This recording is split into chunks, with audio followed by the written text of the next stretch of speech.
Hello students, welcome to my YouTube channel mathematics world. तो कैसे हैं आप सभी लोग? मैं आशा करता हूँ आप सभी लोग अच्छे होंगे। जैसे कि आप सभी जानते हैं, हमारे 12th क्लास की एक सीरीज चली हुई है जिसमें हम 12th का complete syllabus with example with questions सभी फुल बेसिक कंसेप्ट हम करने वाले हैं। ठीक है, तो उसी की देखिए अब तक मैंने अभी आपको मैट्रिक्स की मतलब वीडियोज़ घेरी थी, तो उसमें हमने कंप्लीट चैप्टर करा था। देखिए छोटे छोटे बड़े से बड़े क्वेश्चन सारे कंप्लीट कराने की, जिससे बच्चों के मन में कोई भी क्वेरी ना हो छोटे से छोटे बड़े से बड़े क्वेश्चन को लेकर। ठीक है, तो ज़्यादा से ज़्यादा स्टूडेंट हमसे जुड़ सकते हैं। ठीक है, तो देखिए आज का जो हमारा टॉपिक है वो है डिटर्मिनेंट्स। ठीक है, जिसे हम सारणिक बोलते हैं, हिंदी में बोलते हैं सारणिक। ठीक है, और ये जो है इसका फर्स्ट पार्ट है, इसमें आपको फुल बेसिक कंसेप्ट मिलेगा आपको चैप्टर का, और एक दो एग्जांपल वगैरह जिससे आपको थोड़ा चैप्टर समझ में आए, इसलिए मैं एक दो एग्जांपल वगैरह लेकर इस चीज़ों में समझाऊंगा। ठीक है, एक चीज़ मैं आपको बता दूं कि ज़्यादा से ज़्यादा स्टूडेंट जुड़ो, क्योंकि हम पूरा कंप्लीट सिलेबस कराएंगे। ठीक है, और एक चीज़ और कि जो यूपी बोर्ड के स्टूडेंट है वो भी वीडियोस देख सकते हैं, सीबीएसई बोर्ड के, आईसीएसई बोर्ड, सभी के स्टूडेंट वीडियोस को देख सकते हैं कंप्लीट। ठीक है, तो चलिए बिना वक्त वाए वीडियो को स्टार्ट करते हैं। बट उससे पहले अगर वीडियो अच्छी लगे तो लाइक करना, शेयर करना, कमेंट करके बताना, कोई क्वेश्चन तो वो भी पूछ लेना। और फेसबुक पेज बना रखा है मैथमेटिक्स वर्ल्ड के नाम से, और फेसबुक ग्रुप भी है मैथमेटिक्स वर्ल्ड के नाम से, आप वहाँ भी मुझसे जुड़ सकते हो। ठीक है, इंस्टाग्राम पर मुझे फॉलो भी कर सकते हो @priyansinh2324। ठीक है, और चैनल को सब्सक्राइब भी कर देना, साथ ही में बेल का आइकन को प्रेस भी कर देना, जिससे आने वाली वीडियो का नोटिफिकेशन आपको सबसे पहले मिल जाए। और देखिए एक बात और कि कंप्लीट हम सिलेबस कराएंगे, बीएससी वगैरह की वीडियोस भी आती रहेंगी। ठीक है, ओके चलिए स्टार्ट करते हैं।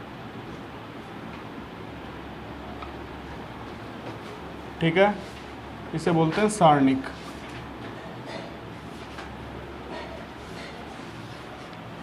जिन बच्चों ने ना मैट्रिक्स की क्लास नहीं लिया है, तो यहाँ देखिए काफ़ी चीज़ें मैं दोबारा से एक्सप्लेन करूँगा मैट्रिक्स के बारे में भी। ठीक है, तो सभी लोग ध्यान देना अच्छे से। ठीक है, देखिए जी, अगर मैं मैट्रिक्स की बात करूँ तो मैट्रिक्स का मैंने आपको एक्सप्लेनेशन दिया था कि मैनेजमेंट अरेंजमेंट के नंबरों का मैनेजमेंट अरेंजमेंट। ठीक है, बड़ी बड़ी बिल्डिंग्स वगैरह में काफ़ी सारे एग्जाम्पल वगैरह दिए थे तुम लोगों को। ठीक है, तो वही यहाँ चीज़ है। यहाँ पर क्या है कि पर्टिकुलर जो आपको मिलेगा मैट्रिक्स अगर मैं बोलूँ मैट्रिक्स ए, तो आपका जो विचार आता है कुछ इस तरीके से आता है कि इनके अंदर कुछ नंबर मिलेंगे, एलिमेंट मिलेंगे, तो ये कहला देगी आपकी एक मैट्रिक्स। ठीक है, अगर मैं बात करूँ डिटर्मिनेंट ऑफ ए की, तो इस तरीके से मॉडुलस, जैसे आपने मोड पढ़ा कि जैसे मोड 5 ये वाला, तो साइड में दोनों डंडे रहते हैं, इस तरीके से जो ये आकृति आपको मिलेगी इसे बोलते हो आप सारणिक। ठीक है, डिटर्मिनेंट। ठीक है, क्या है क्यों बना, देखो जो आपकी मैट्रिक्स है, मैट्रिक्स को आप सोल्व कर सकते हो? नहीं कर सकते, कभी नहीं कर सकते, कभी भी नहीं कर सकते। बट एक डिटर्मिनेंट को, एक सारणिक को आप ऑलवेज सोल्व कर सकते हो, हल कर सकते हो। और ये बात समझ में, जैसे अगर मैं आपसे बोलूं 1 2 3 0 2 1 3 2 1, मैं कहने लगूँ ए आव्यूह का मान बताओ, तो कुछ है ही नहीं, ये तो अपने आप में एक आव्यूह है। ठीक है, बट अगर मैं आपसे बोलूं यही बिल्कुल सेम 1 2 3 0 2 1 3 2 1, ये सारे अवयव देखो इसमें भी है डिटर्मिनेंट में, और मैं बोलूं इसका मान बताओ, तो आप इसका मान तो आसानी से बता दो, क्योंकि ये सोल्वेबल है और ये सोल्वेबल नहीं है। इसे हम सोल्व कर सकते हैं, इसे सोल्व नहीं कर सकते। अरे बात समझ में, देखो इसका जो बेसिक है बहुत अच्छा है, इजी है बिल्कुल, जैसे आपने मैट्रिक्स पढ़ा है बिल्कुल उससे ज़्यादा इजी लगेगा आपको। ठीक है, तो ये जो क्लास है पूरी बेसिक की क्लास है। ठीक है, इसमें मैं सारा बेसिक कंसेप्ट बताऊंगा। ठीक है, एक आपको उस दिन मैंने जनरल आव्यूह बनवाया था जब आपको मैट्रिक्स पढ़ाया था, तो इसमें क्या है, अगर मेरे को एक डिटर्मिनेंट बनाना हो, डिटर्मिनेंट को पहले तो इससे रिप्रेजेंट करते हैं। ठीक है, कोई भी कैपिटल लेटर, जैसे कोई भी कैपिटल लेटर से हम मैट्रिक्स को रिप्रेजेंट करते थे, तो ऐसे ही आप कैपिटल लेटर से ही करोगे डिटर्मिनेंट को रिप्रेजेंट। बट उसमें क्या होगा, इस तरीके से मोड वाले दो डंडे आपको लगे हुए मिलेंगे। और ये बात समझ में, अगर मैं बात करूँ ये एक मैंने लिख रहा हूँ यहाँ पर डिटर्मिनेंट, ये A11 होता है पहला अवयव, A12 होता है, A13 होता है, A21 होता है, A22 होता है, A23 होता है, A31, A32, A33। आ रही है बात समझ में, इसमें भी सब कुछ वही है। देखो अगर मैं इसमें बात करूं पंक्तियों की, रो की, तो इसमें कितनी रो हैं? 3। इसे बोलोगे आप R1, इसे बोलोगे R2 और इसे बोलोगे R3। तो इसमें रो कितनी है? 3। कितनी है इसमें रो? 3 है, जिन्हें हम पंक्ति बोलते हो। ठीक है, अगर मैं बात करूं यहाँ कॉलम की, मतलब स्तंभ की,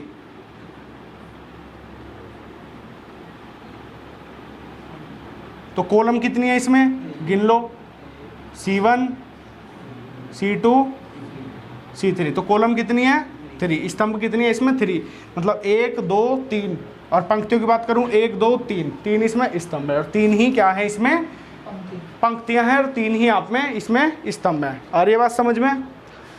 अब देखना ध्यान से, अगर मैं इसका ऑर्डर की बात करूं कि इस डिटर्मिनेंट का ऑर्डर क्या है, तो ऑर्डर क्या है इसका R इंटू सी करते हैं हम, मतलब रो की संख्या गुना कॉलम की संख्या, तो 3 मल्टीप्लाई 3, भाई रो की संख्या 3 है, कॉलम की संख्या 3, तो इसके ऑर्डर की बात करूं तो 3 क्रॉस 3।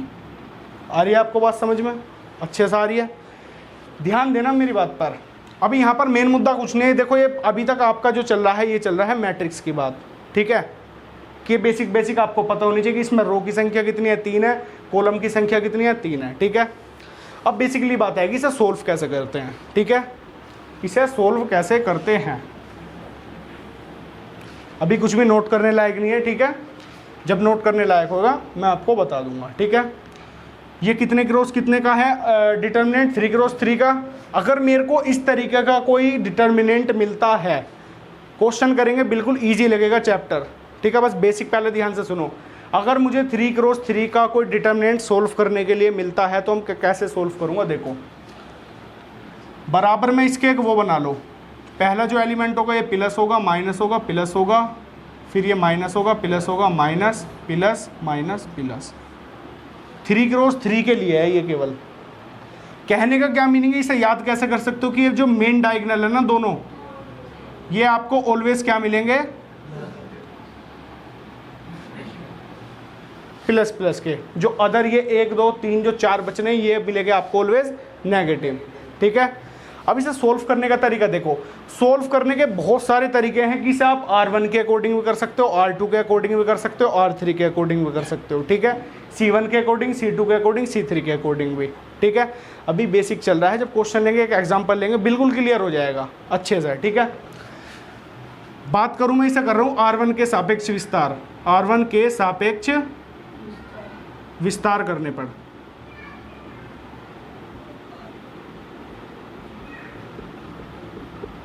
तो जी पहला देखो ये अवयव क्या है A11 प्लस का होगा, इधर प्लस का है तो A11 प्लस लिखने की जरूरत नहीं है, ठीक है। फिर आपको डिटर्मिनेंट का मार्क लगाना है, इससे ये कैंसिल, मतलब पहली पंक्ति पहला स्तंभ। आ रही है बात समझ में? पहली पंक्ति पहला स्तंभ, पहली पंक्ति कैंसिल पहला स्तंभ कैंसिल, बचा क्या ये वाले element 4, A22 A23 A32 A33, ठीक है।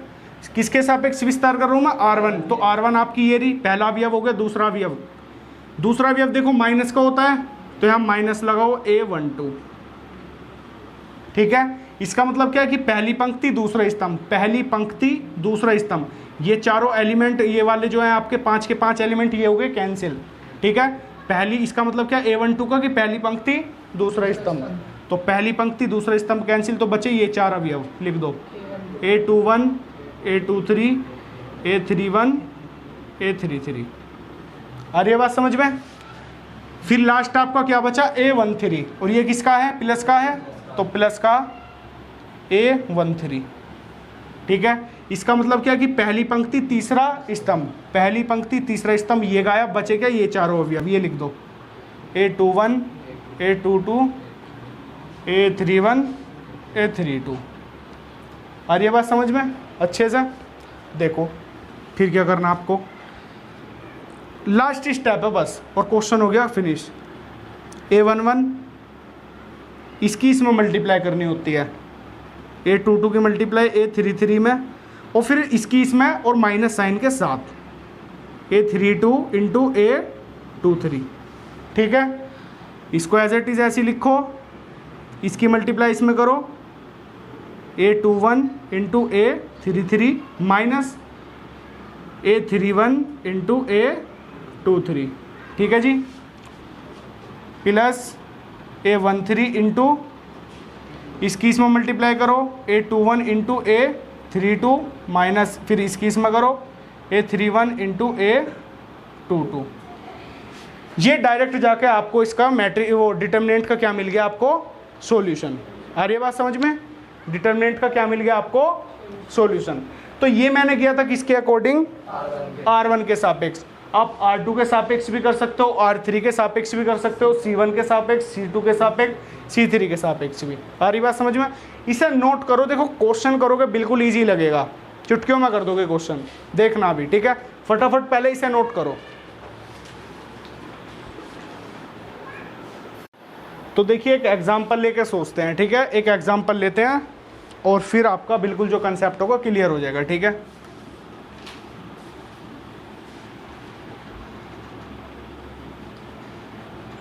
देखो इसका यूज़ होगा, अभी इसे लिखने दे रहे, चलो इसे भी रफ़ी कर दो। पहले एक एग्जाम्पल ले लो सिंपल सा।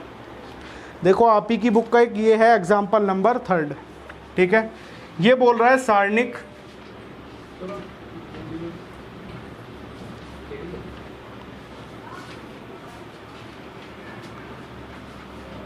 वन माइनस 1 4 2 3 1 4 0 0 का मान ज्ञात कीजिए, का मान ज्ञात कीजिए, ठीक है। लिख लेना। देखो जी, अब जो बात मैंने बोली थी उसी को फॉलो करना, कभी दिक्कत ना होने की कोई क्वेश्चन में। सबसे पहले तो बना लो इसके बराबर में एक ऐसी मैट्रिक्स जिससे आपको इनके चिन्ह पता चल जाए कि कौन सा प्लस का अवयव है, कौन सा माइनस का, ठीक है।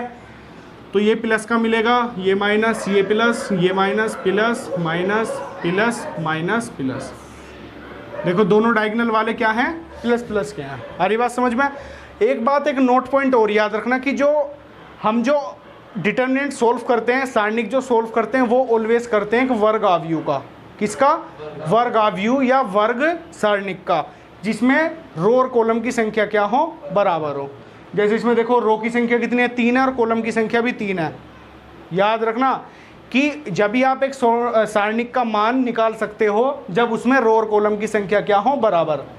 अब मान लो तुम्हारे पास एक सारणिक ये दे दिया 2 3 1 2 2 0 2 1 0, ये दे दीजा, तो इसे आप कभी सोल्व नहीं कर पाओगे, क्योंकि ये वर्ग आव्यूह वाली मैट्रिक्स, वो वर्ग आव्यूह वाली डिटर्मिनेंट नहीं है। क्योंकि अगर मैं इसका ऑर्डर लिखूं तो इसमें 2 पंक्तियां हैं और स्तंभ कितनी है इसमें, 3, तो 2 क्रॉस 3 है इसका ऑर्डर। अरे बात समझ में? अब वर्ग आव्यूह क्या बोलता था कि भाई वर्ग आव्यूह है जिसमें रो और कॉलम की संख्या क्या हो, बराबर, 2 क्रॉस 2 3 क्रॉस 3 4 क्रॉस 4 5 क्रॉस 5, इस तरीके से, ठीक है। तो इसे आप कभी भी सोल्व नहीं कर सकते। आ रही है बात समझ में? तो देखो ये 3 क्रॉस 3 है, तो इसे आप सोल्व कर लोगे, ठीक है जी। अब ध्यान से देखना, पहला काम हो गया ये वाला, आपको आव्यूह बनाना, ठीक है। दूसरा काम इसका किसके सापेक्ष विस्तार कर रहे हो, इसका मैं आपको R1 के सापेक्ष करके दिखाता हूँ। पहले R1 के सापेक्ष विस्तार करने पर,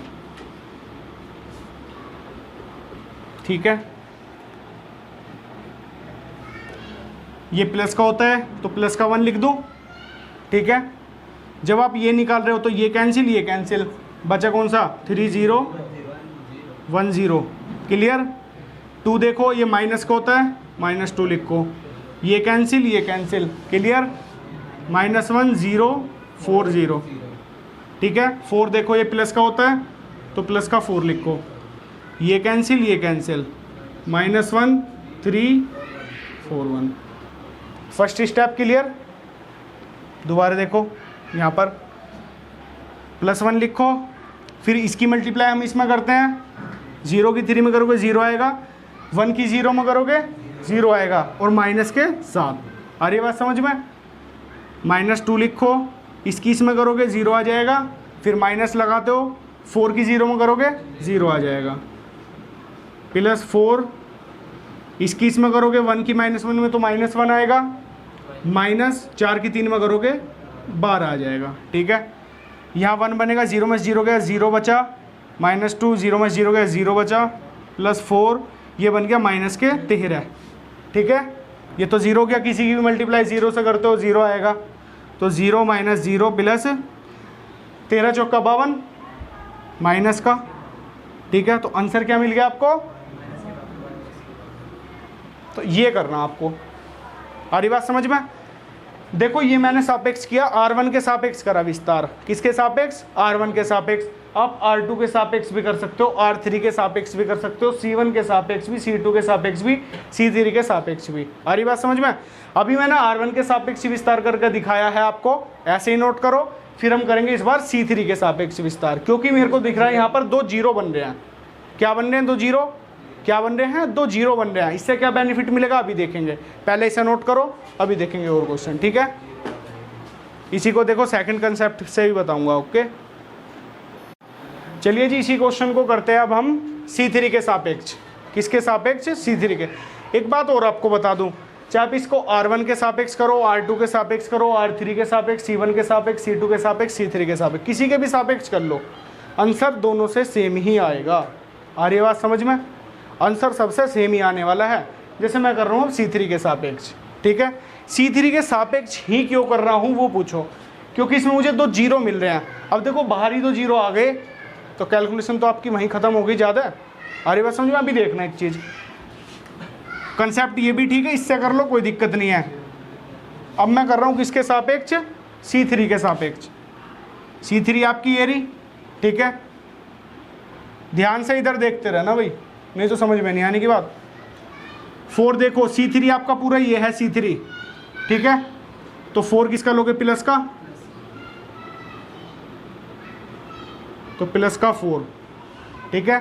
4 लिया तो ये और ये कैंसिल आउट हुआ, -1 3 4 1, ठीक है। जीरो देखो, जीरो किसका होगा? माइनस का, तो -0, क्लियर। 0 से एक ये कैंसिल, एक ये पूरा कैंसिल, ठीक है। तो बचा आपका 1 2 4 1, ठीक है। फिर आपका बचा ये वाला 0, तो ये किसका होगा? प्लस का, ठीक है। तो इससे ये कैंसिल और इससे ये कैंसिल, क्या बचा? 1 2 -1 3। अब मेरी बात पे ध्यान देना, क्वेश्चन का सॉल्यूशन देखो यही हो गया। 4 ऐसी रखोगे, इसकी मल्टीप्लाई इसमें करोगे तो -1, इसकी इसमें करोगे तो माइनस का 12। यहाँ ऑलवेज माइनस ही लगाते हैं, याद रखना, ठीक है। जैसे दोनों प्लस प्लस के हैं तो प्लस ही होगा, 4 तिया 12 और माइनस का 12 आ जाएगा, क्योंकि माइनस साइन लगाएंगे, ठीक है। अब देखो -0, चाहे अंदर कुछ भी आवे, अंदर यहाँ कुछ भी आवे सोल्व हो गया, पर बाहर तो 0 आ गया, तो 0 से किसी की मल्टीप्लाई करोगे तो 0 ही आता है। तो इन दोनों को तो मुझे सोल्व करने की कोई आवश्यकता ही नहीं है। अरे ये बात समझ में? यहाँ तो कैलकुलेशन करने की कोई आवश्यकता ही नहीं है। और देखो 4 गुना इसे करोगे -13 माइनस के 52, यहाँ से भी देखो इजी हो गया क्वेश्चन। अरे ये बात समझ में? तो ये चीज़ आपको खुद देखनी है कि आप वो रो या वो कॉलम चुनो जिसमें ज़्यादा जीरो अवेलेबल हो। जैसे मुझे देखो C3 में दिख गया है 2 जीरो अवेलेबल, तो मेरे को 4 के लिए सोल्व करना केवल। आ रही है बात समझ में? सभी को आ रही है अच्छे से? कोई दिक्कत परेशानी हो बोलो ज़रूर, जब भी समझ में आएगी बात। कोई दिक्कत तो नहीं है? 1-2 क्वेश्चन करेंगे, अच्छे से क्लियर होगी सारी चीज़। रफ करूँ, अगला क्वेश्चन करूँ? देखो 1-2 क्वेश्चन और ले रहे हैं भाई।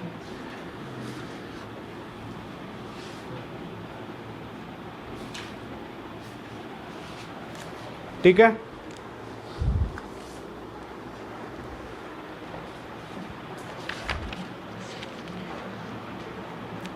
आप ही की एक्सरसाइज नंबर 4.1 का 5th का पहला क्वेश्चन। एक्सरसाइज देखिए हम कंप्लीट करेंगे। बेसिकली आपको समझाने के लिए मैं एक छोटा सा एग्जांपल ले रहा हूँ, ठीक है। 3 0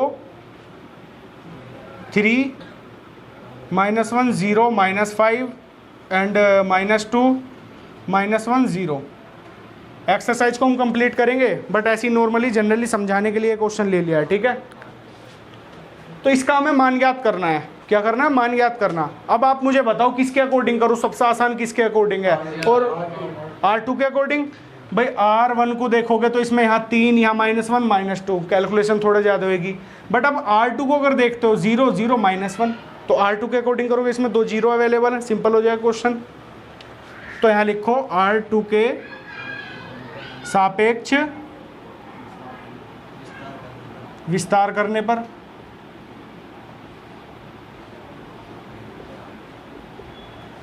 ठीक है।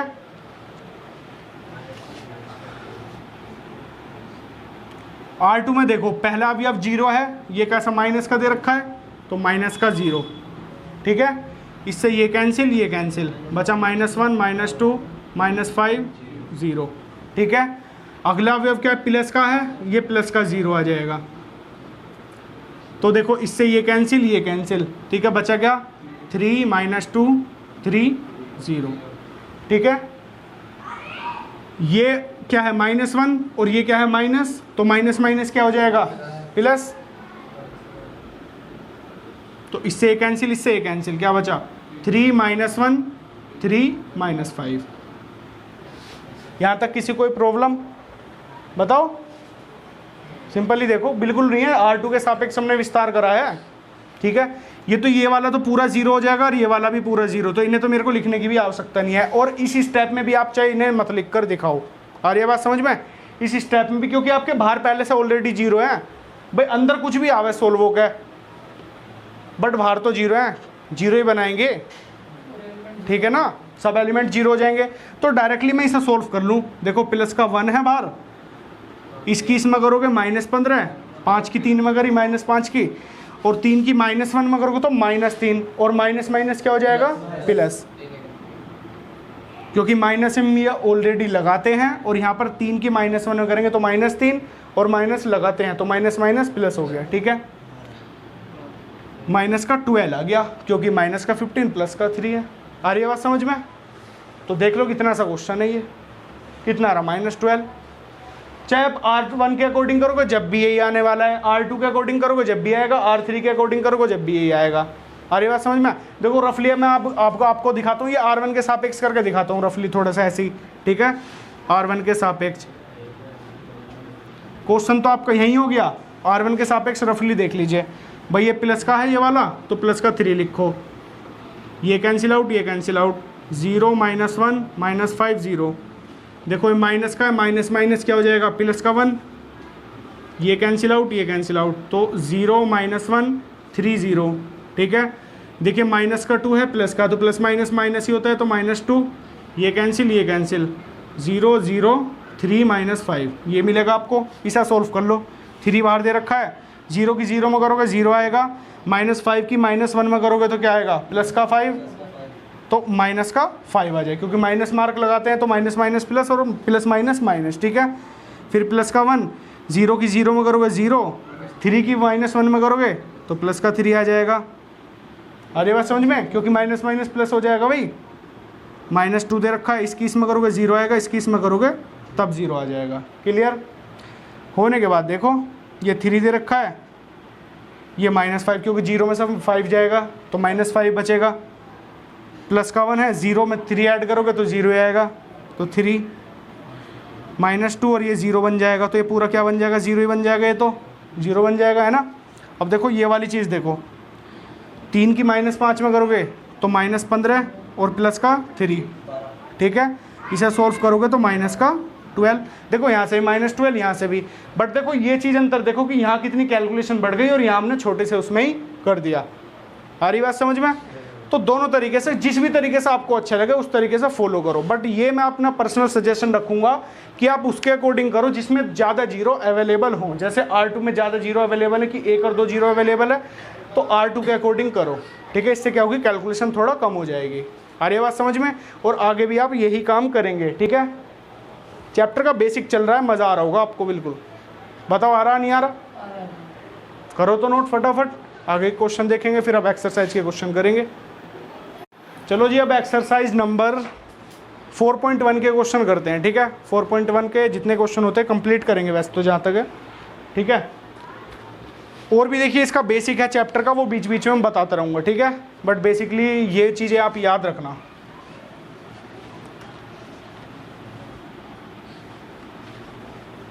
तो अभी हम कर रहे हैं एक्सरसाइज नंबर 4.1, ठीक है।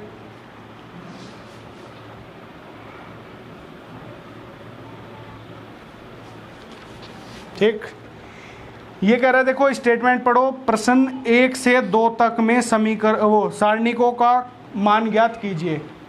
प्रश्न 1 से 2 तक में सारणिकों का मान ज्ञात कीजिए। तो पहला क्वेश्चन देखो, पहला क्वेश्चन है डिटर्मिनेंट 2 4 -5 -1। सभी लोग कर लेंगे, कर लोगे सभी लोग? बताओ। सिंपल है।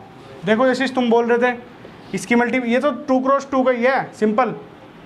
तो इसमें तो कुछ देखना ही नहीं, प्लस माइनस कुछ नहीं देखना इसमें। इसकी मल्टीप्लाई इसमें -2 आएगा भाई, 2 की -1 में करोगे -2, फिर माइनस साइन लगाओ। -5 की 4 में करोगे तो -20 और माइनस माइनस प्लस। ठीक है, इससे सोल्व कर लो, 20 में से 2 घटा दो, 18।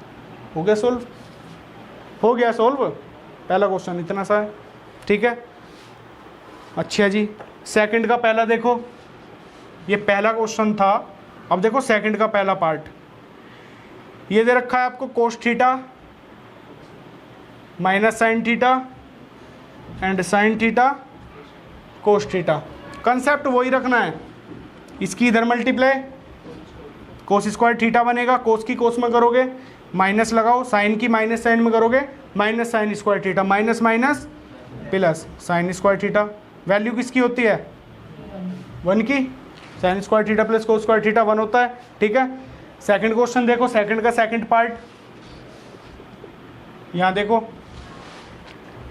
ये दे रखा है determinant x square minus x plus 1 और ये x plus 1 and x minus 1 और ये एक्स प्लस 1।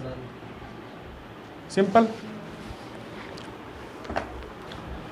इसकी मल्टीप्लाई इधर करोगे, x square minus x plus 1 x plus 1 से करोगे क्योंकि इसकी इसमें करते हैं। ठीक है, माइनस इसकी इधर करोगे मल्टीप्लाई एक्स प्लस 1 और ये एक्स माइनस 1। ठीक है, कंसेप्ट वही रखना हमेशा।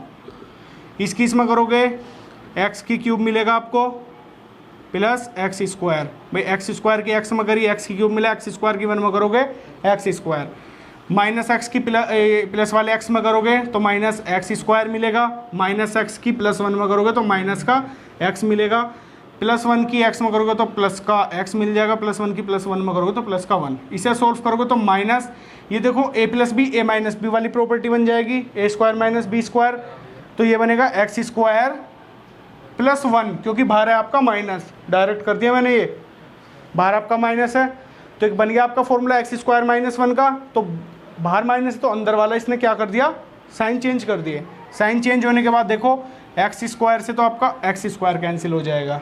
ठीक है, माइनस एक्स से प्लस एक्स कैंसिल हो जाएगा और डायरेक्ट जो रिजल्ट बनेगा आपका बनेगा x cube minus x square plus 2, 1 और 1 2 हो गया ना, तो फाइनल रिजल्ट ये बन जाएगा। अरे बात समझ में? तो बस यही काम करना, सिंपल सिंपल क्वेश्चन है। अरे बात समझ में? नोट करो फटाफट, आगे क्वेश्चन करेंगे अभी।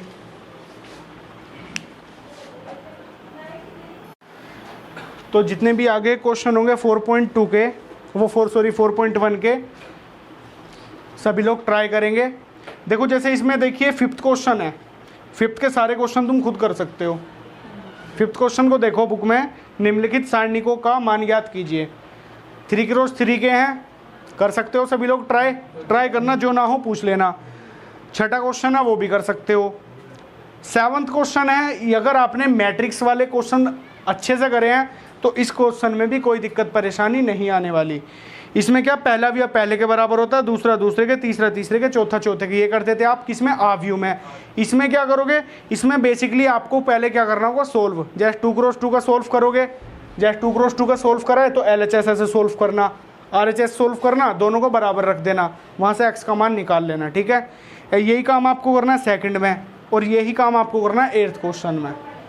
पूरी एक्सरसाइज इसी तरीके से है, बिल्कुल ईजी, समझ रहे हो। और जो तीसरा चौथा क्वेश्चन है मैं खुद करा दूंगा। ठीक है, करके देखना, अगर ना हो तो कल पूरी एक्सरसाइज भी कंप्लीट करेंगे। ठीक है, जो से भी क्वेश्चन ना हो वो चीज़ कंप्लीट जरूर करेंगे, एक एक क्वेश्चन। ठीक है, तो सभी लोग ट्राई करेंगे घर जाके।